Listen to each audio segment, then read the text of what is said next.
ఏపీలో ప్రతి ఒక్కరికి హెల్త్ కార్డ్ 2.5 లక్షల బీమా సదుపాయం తయారు చేస్తున్నట్టు వెల్లడించిన ఏపీ సీఎం చంద్రబాబు.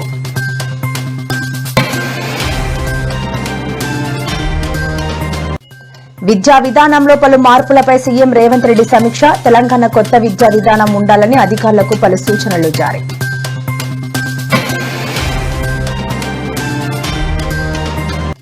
తెలంగాణలో పూర్తిగా నిలిచిపోయిన ఆరోగ్యశ్రీ సేవలు, ప్రజలు ఆందోళన చెందవద్దని భరోసా ఇచ్చిన మంత్రి.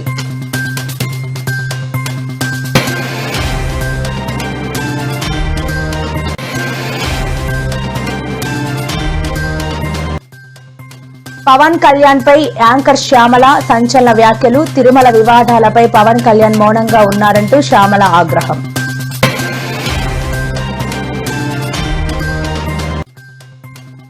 తెలంగాణలో కొత్త పార్టీని ప్రకటించిన తీర్మార్ మల్లన్న. ఎరుపు ఆకుపచ్చ రంగులతో జెండా ఆవిష్కరణ.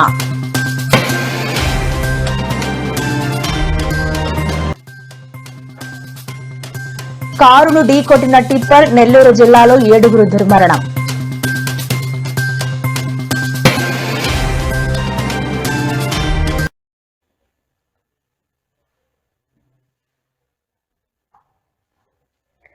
విద్యా విధానంలో సమూల మార్పులు ప్రక్షాళన చేయాలని మా ప్రభుత్వం నిర్ణయించిందని, దేశ విద్యా విధానాన్ని మార్చేలా తెలంగాణ కొత్త విద్యా విధానం ఉండాలని ముఖ్యమంత్రి రేవంత్ రెడ్డి అన్నారు. తెలంగాణ నూతన విద్యా విధానంపై ఇవాళ సెక్రటరియేట్లో సమీక్ష నిర్వహించిన సీఎం రేవంత్ రెడ్డి ఈ సందర్భంగా మాట్లాడుతూ, అంతర్జాతీయ స్థాయికి మన విద్యా విధానం సరితూగడం లేదని, ప్రతి ఏటా 1.10 లక్షల మంది ఇంజనీరింగ్ విద్యార్థులు ఉత్తీర్ణులవుతుంటే వారిలో 15% మంది మాత్రమే ఉద్యోగాలు పొందుతున్నారన్నారు.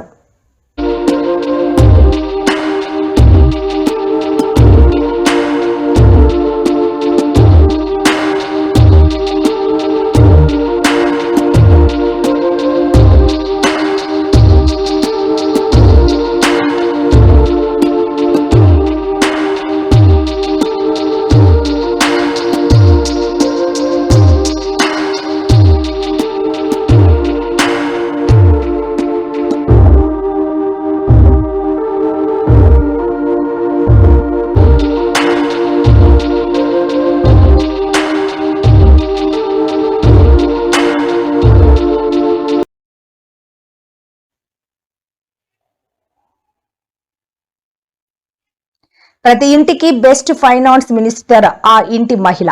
చిన్న లేదా పెద్ద కుటుంబాలలో ఇల్లు చక్కదిద్దే మహిళలే అని ముఖ్యమంత్రి చంద్రబాబు నాయుడు పేర్కొన్నారు. విశాఖలో జరిగిన స్వస్థ్ నారీ సశక్తి పరివార్ అభియాన్ కార్యక్రమంలో పాల్గొన్న ముఖ్యమంత్రి మాట్లాడుతూ, దేశానికి సమర్థ ఆర్థిక మంత్రిగా నిర్మల పనిచేశారని కొనియాడారు. నిర్మలా సీతారామన్ను చూసి గర్వపడుతున్నాను అని తెలిపారు.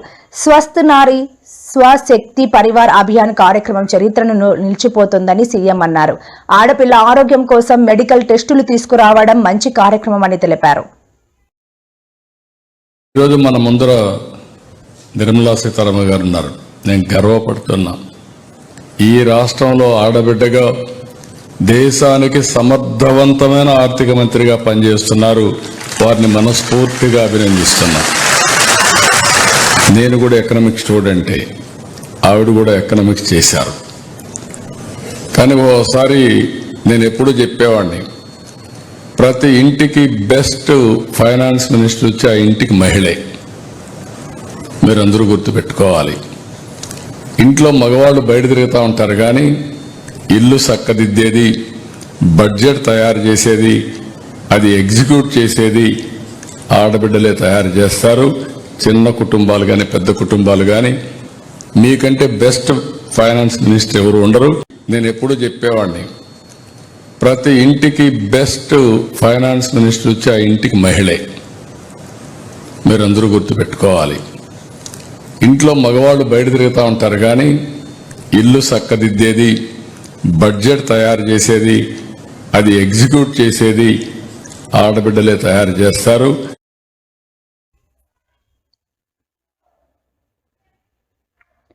తెలంగాణ రాష్ట్రంలో ఆరోగ్యశ్రీ సేవలకు అనూహ్యంగా బ్రేకులు పడ్డాయి. ప్రభుత్వం నుంచి రావాల్సిన బకాయిలు పేరుకుపోవడంతో నెట్వర్క్ ఆసుపత్రులు సేవలను పూర్తిగా నిలిపివేశారు. ఈ హఠాత్ పరిణామంతో రాష్ట్ర వ్యాప్తంగా పేద మధ్యతరగతి రోగులు తీవ్ర ఇబ్బందులకు గురవుతున్నారు. ఈ నేపథ్యంలో ప్రభుత్వం వెంటనే స్పందించి సమస్యను పరిష్కరించాలని పలువురు కోరుతున్నారు. ఈ పరిణామంపై రాష్ట్ర వైద్య ఆరోగ్య శాఖ మంత్రి దామోదర్ రాజ్ నరసింహ స్పందించారు. ప్రజల ఇబ్బందులను దృష్టిలో ఉంచుకుని ఆరోగ్యశ్రీ సేవలను యథావిధిగా కొనసాగించాలని ప్రైవేట్ ఆసుపత్రుల యాజమాన్యాలను ఆయన కోరారు.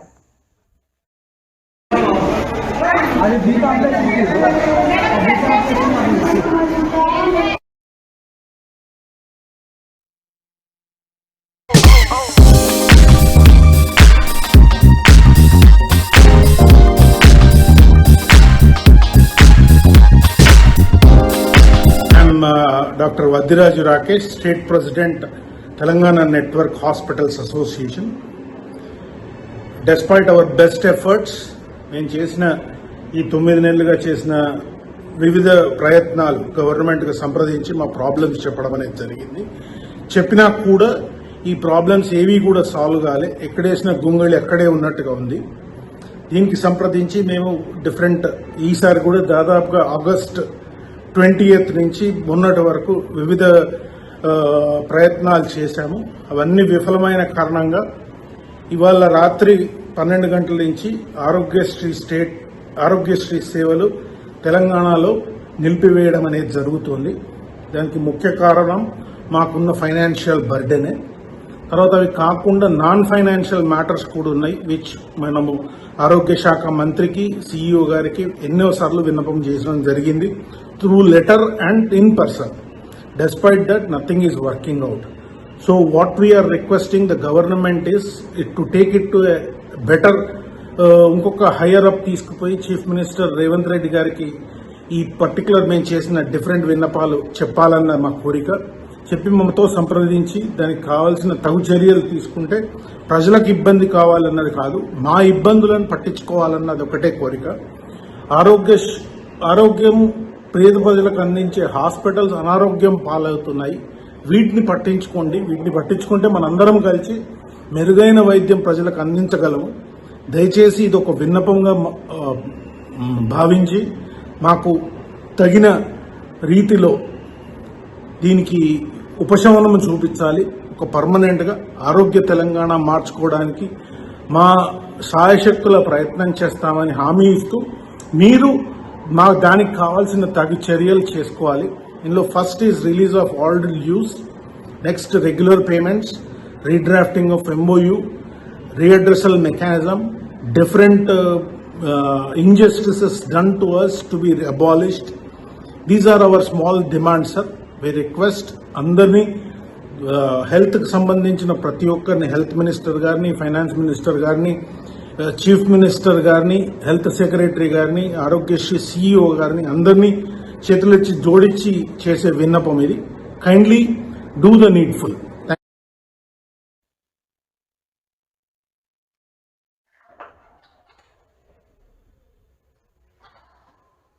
తిరుమలలో వరుసగా అపచారాలు చోటు చేసుకుంటున్నప్పటికీ జనసేన అధినేత ఉప ముఖ్యమంత్రి పవన్ కళ్యాణ్ మౌనంగా ఉన్నారంటూ వైసీపీ అధికార ప్రతినిధి యాంకర్ శ్యామల తీవ్రంగా విమర్శించారు. గతంలో విజయవాడ దుర్గమ్మ గుడి మెట్ల కింద నుంచి పైకి కడిగిన పవన్ ఇప్పుడు తిరుమలలో జరుగుతున్న అపచారాలపై ఎందుకు స్పందించడం లేదని ఆమె సూటిగా ప్రశ్నించారు. అలిపిరి వద్ద అపరిశుభ్రమైన ప్రదేశంలో మద్యం సీసాలు ఉన్న చోట స్వామివారి విగ్రహాన్ని పడేయడాన్ని చూసి ప్రశ్నించినందుకే టీటీడీ మాజీ చైర్మన్ భూమన కరుణాకర్ రెడ్డిపై అక్రమంగా కేసు పెట్టారని శ్యామల ఆరోపించారు. రెడ్ బుక్ రాజ్యాంగాన్ని నడిపిస్తున్నది ఎవరు? ఫేక్ న్యూస్ ఫ్యాక్టరీలను ఎంకరేజ్ చేస్తున్నది ఎవరు? వ్యక్తిత్వ హననాలకి పాల్పడుతున్నది ఎవరు? ఈ టీడీపీ సైకోళ్లు, జనసేన తోడేళ్లు, వీళ్ళందరూ సృష్టికర్తలు అసలు ఎవరు? సార్, గౌరవ ముఖ్యమంత్రి చంద్రబాబు నాయుడు గారు, మీరు ఎలాగో సత్తా లేదు కాబట్టి పవన్ కళ్యాణ్ గారికి, ఇప్పటి పిఠాపురం పీఠాధిపతి మా పీపీపీ గారికి ఆయన మిమ్మల్ని ఫాలో అవుతున్నారు. అదే జరుగుతోంది కదా. చంద్రబాబు నాయుడు గారి పేరు, లోకేష్ గారి పేరు చెప్పినప్పుడు వాళ్ళిద్దరి మీద కేసులు ఎందుకు పెట్టలేదు? దీని ద్వారా మీ మోడస్ ఆపరెండి ఏంటన్నది బహిర్గతం అవుతోంది. మేము చెప్పట్లేదు, మీరు చేసే చేష్టల ద్వారా అది బహిర్గతం అవుతోంది. అసభ్యకర పోస్టులు, వికృత కామెంట్లతో ఒక ఆర్గనైజ్డ్ క్రైమ్ చేస్తూ సోషల్ మీడియాలో ఐటీడీపీ కార్యకర్తలు చెలరేగిపోతుంటే మహిళల్ని కించపరుస్తూ వ్యక్తిత్వ హననాలు చేస్తూ కామెంట్లు పెడుతూ వాళ్ళ మీద పడి విర్రవీగుతుంటే మీరేం చేస్తున్నారయ్యా అంటే స్టేజ్ పైన కామెడీ స్కిట్లు చేసుకుంటున్నారు. స్టేజ్ పైన కామెడీ స్కిట్లు చేసుకుంటున్నారు సార్. మీరు చేసే పని అది.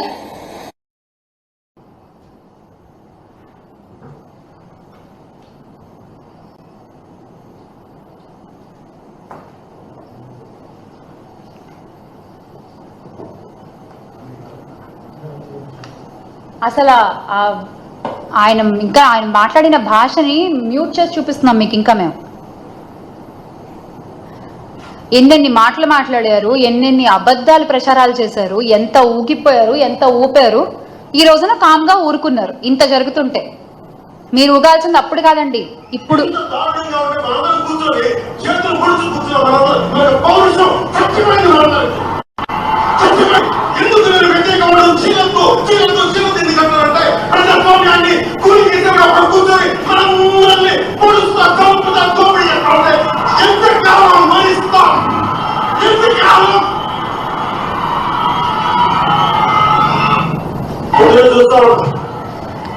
పౌరుషం చచ్చిపోయిందా పవన్ కళ్యాణ్ గారు? ఇన్ని అఘాయిత్యాలు జరుగుతుంటే, ఇన్ని అనర్థాలు జరుగుతుంటే సేమ్ క్వశ్చన్ ఇంకెంతకాలం భరించాలి మేము కూడా?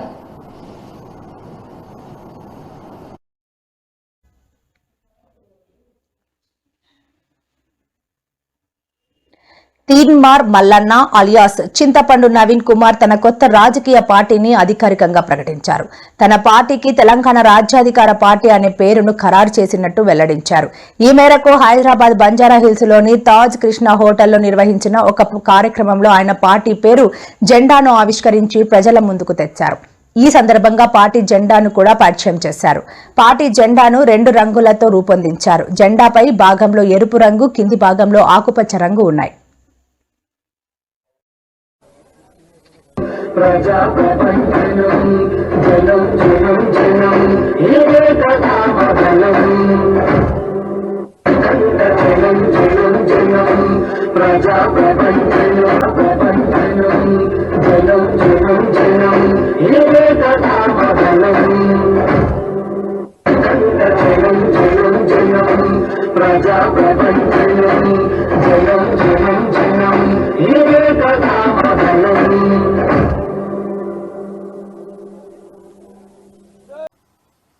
ఇలా బీసీ నాయకులు మాట్లాడితే కోమటిరెడ్డి వెంకటరెడ్డి కోన్యాయం, రాజగోపాల్ రెడ్డి కోన్యాయం, వాళ్ళైతే చిన్నగానే తిట్టిరా నిన్ను. నేను మిమ్మల్ని అన్నది కూడా లేదు. మళ్ళా మీరు చేసిన కార్యక్రమాన్ని వ్యతిరేకించిన, ప్రభుత్వ నిర్ణయాన్ని వ్యతిరేకించిన. కుద్దు రాజగోపాల్ రెడ్డి గారు అనే నువ్వు బ్లాక్ మెయిలర్ అని చెప్పి, వెంకటరెడ్డి గారు 50 కోట్లు పెట్టి తెచ్చుకున్నావని తిట్టే. అంటే అంతర్గత ప్రజాస్వామ్యం అనేది కాంగ్రెస్ పార్టీలో అగ్రవర్ణాలకు ఉంటుంది కానీ అణగారిన వర్గాలకు ఉండదా? ఇవాళ మీరు ఏం చేయదలుచుకున్నారు కాంగ్రెస్ పార్టీ? ఈ కాన్స్టిట్యూషన్ ఏం చెప్తా ఉంది? Constitution of all India Congress party constitution ఏం చెప్తా ఉంది? కనీసం ఏమన్నా బుర్రులోడు ఉన్నాడా? చదువుకున్నాడా ఏమన్నా? ఇందులో ప్రభుత్వ నిర్ణయాన్ని వ్యతిరేకిస్తే పార్టీ నిర్ణయాన్ని ధిక్కరించినట్టు అని ఎక్కడ ఉందా? చూపెట్టుర్రి. చాలా మంది గతంలో చాలా మంది నాయకులు మాట్లాడారు, పార్టీ పెట్టుడంటే పాండబ్బన, ఇటువంటి అన్ని డైలాగులు ఎందుకు చెప్పిర్రో మాకు తెలుసు. ఎందుకంటే ఈ వర్గాల నుంచి ఆలోచన కూడా పుట్టొద్దు అనేటువంటి కుట్రలో భాగమే తప్ప ఇంకోటి కాదు. ఇవాళ నేను గర్వంగా చెప్తా ఉన్నా, ఈ తెలంగాణ సమాజంలో ఉన్నటువంటి మెజారిటీ ప్రజలారా, మనము గాంధీ భవన్ మెట్లకాన్నో, బీజేపీ ఆఫీస్ మెట్లకాన్నో, బీఆర్ఎస్ పార్టీ గేట్ కాన్నో నిలబడి బీఫామ్లు అడుక్కునేటువంటి రోజు ఈ రోజు నుంచి కథం కాబోతా ఉందని చెప్పి తెలియజేస్తాం. ముఖ్యమంత్రిగా, బీసీలు మంత్రులుగా, బీసీలు మున్సిపల్ చైర్మన్లుగా మనం ఉండాలి. దానికోసం మరి వాళ్ళందరికీ పార్టీ దుకాణం ఉండే, మరి మనకేంది మళ్ళన్నా? బీసీలకు రాజకీయ పార్టీ ఉండాలా వద్దా? ఉండాలా వద్దా? మీరు గట్టిగా చేయలేమంటే చెప్తా, ఉండాలా వద్దా? ఉండాలా? పక్కా బీసీల రాజకీయ పార్టీ వస్తా ఉంది. ఈ బీసీల మన రాజకీయం మనం చేసుకుందాం, మన టికెట్లు మనం ఇచ్చుకుందాం, మన మంత్రి పదవులు మనం పంచుకుందాం, మన కార్పొరేషన్ బీసీల ఆత్మగౌరవ జెండా ఎగిరేద్దాం. కాబట్టి సోదరులారా, ఈ మంచిర్యాల గడ్డ నుంచి మీ అందరికీ నేను పిలుపునిస్తా ఉన్నా, ఈ ఉమ్మడి ఆదిలాబాద్ జిల్లా ప్రధానికానికి చెప్తా ఉన్నా, బీసీలమై పుట్టినం, బీసీలుగానే సస్తం గుర్తుపెట్టుకోరి. పుట్టింది బీసీలమే, సచ్చేది కూడా బీసీలమే. కానీ మన సాగుకు అర్థం ఉండాలి. ఆ అర్థం మన వాళ్ళ కోసం బతికేటువంటి అర్థం ఉండాలి. రాంగ్ రూట్ లో దూసుకు వచ్చిన ఓ టిప్పర్ లారీ ఎదురుగా వస్తున్న కారును ఢీకొట్టింది. దీంతో కారులోని 7 ప్రయాణికులు అక్కడికక్కడే చనిపోయారు. శ్రీ పొట్టి శ్రీరాములు నెల్లూరు జిల్లాలో ఈ రోజు ఉదయం చోటు చేసుకుంది ఘోర ప్రమాదం. స్థానికులు తెలిపిన వివరాల ప్రకారం సంఘం మండలం పెరమన వద్ద జాతీయ రహదారిపై ఈ ఘోర ప్రమాదం జరిగింది. కారు నెల్లూరు నుండి కడప వైపు వెళుతుండగా టిప్పర్ రాంగ్ రూట్ లో వేగంగా రావటం వల్లే ఈ ప్రమాదం సంభవించిందని ప్రత్యక్ష సాక్షులు పేర్కొన్నారు.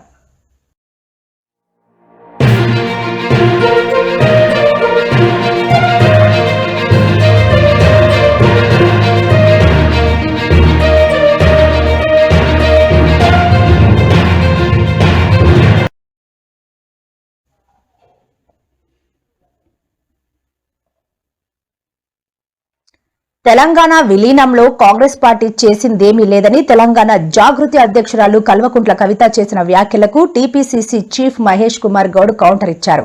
కవిత అసలు పుట్టింది ఎప్పుడు? కవితకు చరిత్ర తెలుసా అన్నారు. చరిత్ర తెలుసుకొని కవిత మాట్లాడాలన్నారు. కవితకు విలీనం దినోత్సవంకి ఏం సంబంధమని ప్రశ్నించారు. కోమటిరెడ్డి బ్రదర్స్ బాహాటంగా మాట్లాడతారని, కాంగ్రెస్ పార్టీలో కొంతమేర స్వేచ్ఛ ఉంటుందన్నారు. అలాగని రెడ్ లైన్ దాటితే ఉపేక్షించేది లేదని హెచ్చరించారు. తీన్మార్ మల్లన్న కొత్త పార్టీపై స్పందిస్తూ పార్టీలు ఎవరు పెట్టినా స్వాగతిస్తున్నామని చెప్పారు. అంటే కేంద్రంలో అధికారంలో ఉన్నటువంటి బీజేపీ అఫీషియల్ గా ఒక రాష్ట్రంలోకి వచ్చి ఫెడరల్ స్ఫూర్తికి వ్యతిరేకంగా ఆ రాష్ట్ర చరిత్రను వక్రీకరించే విధంగా ఇక్కడికి వచ్చి తెలంగాణ విమోచన దినోత్సవం అని గత 3 సంవత్సరాలుగా మన తెలంగాణ ప్రజల మీద రుద్దేటటువంటి ప్రయత్నం చేస్తున్నారు. దాని మీద ఖచ్చితంగా మనం పోరాటం చేయాలి. ఆనాడు 2023లో కరెక్ట్ ఎలక్షన్ల ముందు సెప్టెంబర్లో వచ్చి ఈ సడన్ ప్రకటన చేసి వాళ్ళు తెలంగాణ విమోచన అనేటటువంటి ప్రయత్నం చేశారు. నేను ఇవాళ భారతీయ జనతా పార్టీని సూటిగా ప్రశ్నిస్తున్నా, మీరు ఇంకా ఎక్కడ రాష్ట్రాలలో ఇట్లాంటి కార్యక్రమాలు చేస్తున్నారు?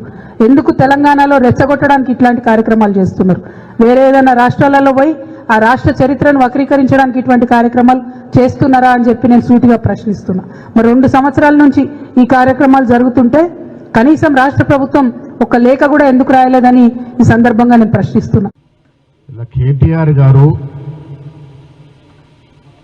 తన స్థాయిని మించి మాట్లాడుతూ ఉన్నారు. రాహుల్ గాంధీ గారి గురించి, రాహుల్ గాంధీ గారు స్పందించాలని, సిబిఐ విచారణ నుంచి, కాళేశ్వరం ప్రాజెక్టు సిబిఐ విచారణ నుంచి తప్పుకోవాలి, దాని నుంచి తాను రక్షించుకోవాలనేటువంటి ఒక నెపంతో ఇలా మోడీ కాళ్ళు మొక్కి ప్రజలకు అర్థమవుతా ఉంది. మోడీ మోక్షం కొరకు సిద్ధంగా ఉన్నామని తనకు జైలుకు వచ్చి చెప్పినారని. దాంతోపాటు హరీష్ రావు, సంతోష్ రావు రాష్ట్ర సంపదను లూట్ చేసుకున్నారని, వారి కుటుంబాలు బంగారమయమయ్యాయని. వాటికి జవాబు చెప్పాల్సిన అవసరం లేదా నీకు? రాహుల్ గాంధీ గారి గురించి తర్వాత మాట్లాడుకుంటూ, కానీ వీటికి కవిత లేవనెత్తిన అంశాలకి జవాబు చెప్పాల్సిన అవసరం నీకుందా లేదా? కవిత చెప్పిన గారి అంశాన్ని పరిగణలోకి తీసుకుంటే మానసికంగా బీఆర్ఎస్ పార్టీ బీజేపీలో విలీనమైంది. భౌతికంగా కావాల్సిన అవసరం ఉంది తప్ప మానసికంగా విలీనం అయిపోయింది. ఇది కవిత స్పష్టత ఇచ్చేసింది. సో మీరు మానసికంగా విలీనమైనారు కాబట్టి రాహుల్ గాంధీ గారు విమర్శించాలని.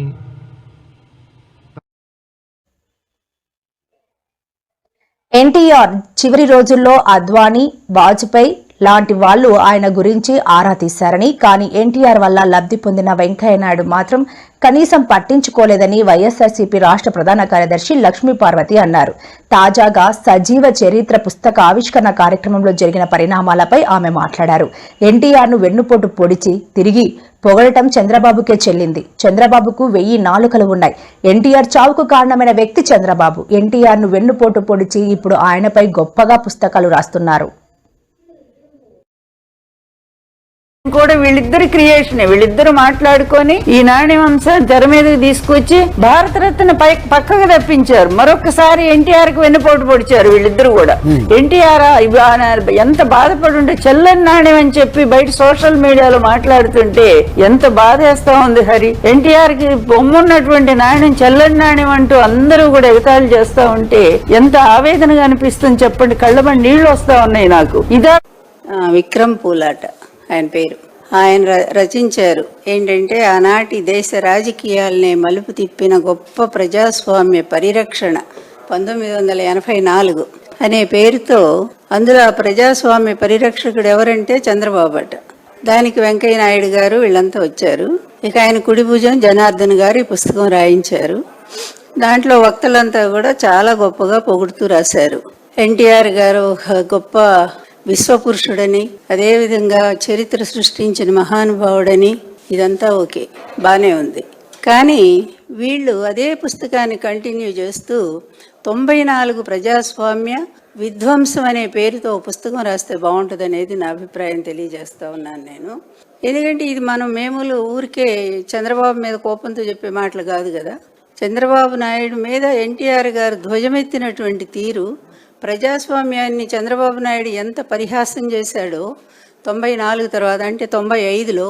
అదేవిధంగా ఎవరైతే ఈ తెలుగుదేశం పార్టీ వ్యవస్థాపక అధ్యక్షుడో ఆయనే 26వ తారీఖున, ఆగస్టు 26వ తారీఖున మరి పార్టీ అధ్యక్ష పదవి నుంచి స్వయంగా చంద్రబాబు నాయుడు గారు తొలగించి మరి ఆయనే అధ్యక్షుడిగా అనౌన్స్ చేసుకున్నటువంటి ఆ చరిత్ర కూడా వీళ్ళు రాస్తే చాలా బాగుంటుంది, కంటిన్యూగా బాగుంటుంది. అయ్యా బాబు, రచయితకి నేను చెప్తా ఉన్నాను, అలాగే జనార్దన్ గారికి కూడా చెప్తా ఉన్నాను. బాబు, ఎన్టీఆర్ గారి మీద అంత భక్తి ఉన్నటువంటి మీరు ఎన్టీఆర్ గారి చివరిలో జరిగిన అన్యాయాల మీద కూడా ఒక్కసారి ఆ పుస్తకాన్ని మీరు బయటికి తీసుకురండి అయ్యా, బాగుంటుంది. వైస్రాయ్ హోటల్ సంఘటన కానీ, అదేవిధంగా లాస్ట్లో ఎన్టీఆర్ ఆస్తులన్నీ కాజేసినటువంటి సంఘటన కానీ, తర్వాత బ్యాంకులో ఉండే ఎన్టీఆర్ ఖాతాన్ని స్తంభింపజేసినటువంటి విషయం కానీ, తర్వాత ఆయన అధికారంలో ఉండగానే ఆయన పార్టీ అధ్యక్ష పదవి నుంచి తొలగించి తనే అధ్యక్షుడిగా అనౌన్స్ చేసుకున్నటువంటి విధానం కానీ కదా. చివరికి సిగ్గుమాలి ఈ చంద్రబాబు నాయుడు కూడా తాను ఎన్టీఆర్ అభిమానని, ఎన్టీఆర్ గారి యొక్క ప్రజాస్వామ్య విధానాల్ని తాను పరిరక్షిస్తున్నానని, ఆయన ఆశయాలను కొనసాగిస్తున్నానని, ఆయన మహాపురుషుడని, యుగ పురుషుడని ఈ విధంగా అతను కీర్తించడం చూస్తుంటే నిజంగా చాలా సిగ్గనిపిస్తోంది. వినేవాళ్ళకే సిగ్గనిపిస్తోంది. అతనికి ఎట్లాగూ సిగ్గులేదు. ఎందుకంటే ఇదే చంద్రబాబు నాయుడు ఎన్టీఆర్ని ఎంత తీవ్రంగా తిట్టాడండి. 94లో ఎన్టీఆర్ అతని మీద చేస్తున్న పనులన్నిటి మీద కూడా ఎన్టీఆర్ గారు తిరగబడ్డారని, నీతి లేనటువంటి వాడు ఎన్టీఆర్, అదేవిధంగా అతను ఉమనైజరు, అంతేకాదు ఎన్టీఆర్ లాంటి పనికిమాలిన నాయకుడు మాకు అక్కర్లేదు, ఎన్టీఆర్ని మేము మర్చిపోయాము అని ఇంత దారుణంగా విమర్శించినటువంటి వాడు ఎవరయ్యా? ఈ చంద్రబాబు నాయుడే కదా. ఎందుకంటే అతని నోటికి హద్దే లేదు. అతనికి 1000 నాలుకలు ఉంటే కనుక ఇష్టం వచ్చినట్టుగా అతను మాట్లాడుతూనే ఉంటాడు. అదేవిధంగా ఎన్టీఆర్ చేసిన తప్పులన్నింటినీ కూడా కొన్ని పుస్తకాల ద్వారా అతను రాయించాడు కదా. మరి వీటన్నింటిని గురించి కూడా మీరు ఆ సమగ్ర చరిత్రలో రాస్తే బాగుంటుంది. జగన్మోహన్ రెడ్డి గారు పరిపాలన వినాశనం అని చెప్పి ఒక్క మాట మాట్లాడారు. తర్వాత మీరు అడిగిన మేరకి కావల దగ్గర అటువంటి స్థాయి రైతుల పరిస్థితి ఒక్కసారి చూడండి. సూపర్ 6 పథకాలు అట్టర్ ఫ్లాప్ అయ్యాయని, అయినప్పటికీ సూపర్ హిట్ అంటూ చంద్రబాబు ఏ ముఖం పెట్టుకుని సంబరాలు చేసుకుంటున్నారు అంటూ వైఎస్ఆర్సీపీ రాష్ట్ర ప్రధాన కార్యదర్శి ఎస్వి సతీష్ రెడ్డి ప్రశ్నించారు. 90,000 కోట్లు ఖర్చయ్యే సూపర్ 6 పథకాలకు 12,000 కోట్లు ఇస్తే సరిపోయినట్టా అని ప్రశ్నించారు. 50 మంది ఎక్కే బస్సులో 150 మంది మహిళలు ఎక్కిస్తూ వారి ఆత్మగౌరవం దెబ్బతీశారు. జగన్ తెచ్చిన మెడికల్ కాలేజీలను చంద్రబాబు తన ఖాతాలో వేసుకోవాలని చూడటం సిగ్గుచేటు అని సతీష్ రెడ్డి పేర్కొన్నారు. ఇటువంటి సూపర్ 6 హామీల్లో మొట్టమొదటి పథకము అన్నదాత సుఖీభవ. ఈ రాష్ట్రంలో రైతులకు అందరికీ 20,000 రూపాయలు ప్రతి సంవత్సరం కూడా ఆర్థికంగా సహాయం చేస్తామని చెప్పి మీరు ఇచ్చినటువంటి మాట. దీనికి సంబంధించి ఈ రాష్ట్రంలో ఉన్నటువంటి డేటా ప్రకారం 54 లక్షల మంది రైతులు అర్హత ఉండేటువంటి వాళ్ళు ఉన్నారు. 54 లక్షల మంది. ఈ 54 లక్షల మందికి మీరు హామీ ఇచ్చిన ప్రకారంగా సంవత్సరానికి 20,000 రూపాయలు అందించాలంటే దీనికి అయ్యేటువంటి ఖర్చు 10,800 కోట్లు. అది గుర్తు చేస్తున్నాను మీకు. రెండవది, మీరు ఇచ్చినటువంటి హామీ యువగలం. యువతలో ఉన్నటువంటి నిరుద్యోగానికి 20 లక్షల మందికి ఉద్యోగాలు ఇస్తాము. ఇవ్వని పక్షంలో ప్రతి ఒక్క నిరుద్యోగ యువకునికి కానీ యువతికి కానీ ప్రతి నెల 3,000 చొప్పున నిరుద్యోగ భృతి ఇస్తామని చెప్పి మీరు మాటిచ్చారు ఆ రోజు. మాకున్నటువంటి లెక్కల ప్రకారం దాదాపు 50 లక్షల మంది నిరుద్యోగులు ఉద్యోగాల కోసం ఎదురు చూసేటువంటి వాళ్ళు ఉన్నారు. మా లెక్కలు పక్కన పెట్టేస్తాం. మీ లెక్కల ప్రకారం, మీరు చెప్పిన దాని ప్రకారం 20 లక్షల మంది నిరుద్యోగులు ఉన్నారని చెప్పి మీరు ప్రకటించిన మాట వాస్తవం కాదా అని చెప్పి నేను అడుగుతున్నాను. మరి ఈ 20 లక్షల నిరుద్యోగులుగా ఉన్నటువంటి ఉద్యోగాలకు ఎంతమందికి మీరు ఉద్యోగాలు ఇచ్చారు ఒకసారి ఆలోచన చేయాలి ముఖ్యమంత్రి గారు. ఈ 20 లక్షల మందికి మీరు ఉద్యోగాలు ఇవ్వని పక్షంలో మీరు ఇస్తారు అని చెప్పినటువంటి హామీ నెల నెల 3,000 రూపాయలు నిరుద్యోగ భృతి ఇచ్చేదానికి అవసరమయ్యేటువంటి ఖర్చు 20 లక్షలు ఇంటూ 3 ఖర్చు 7,200 కోట్లు. 1,500 చొప్పున 12 నెలలు మీరు ఈ పథకాన్ని కంప్లీట్ చేయాలంటే మీకు అయ్యేటువంటి ఖర్చు 32,400 కోట్లు.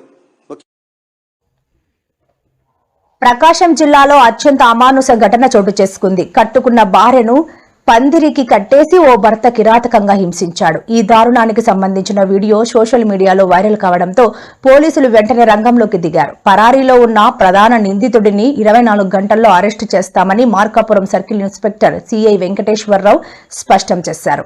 ఓ వ్యక్తి తన భార్యపై దాడి చేసి ఆమెను పందిరికి కట్టి చిత్రహింసలకు గురి చేశాడు.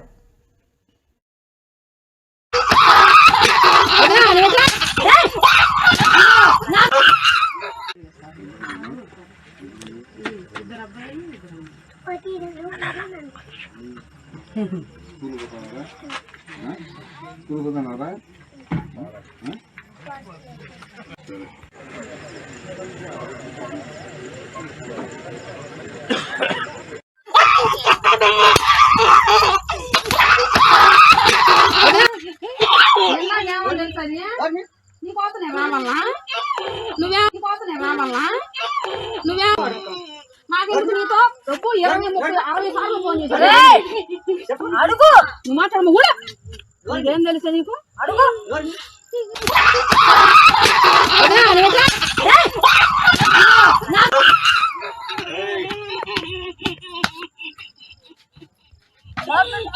Hey!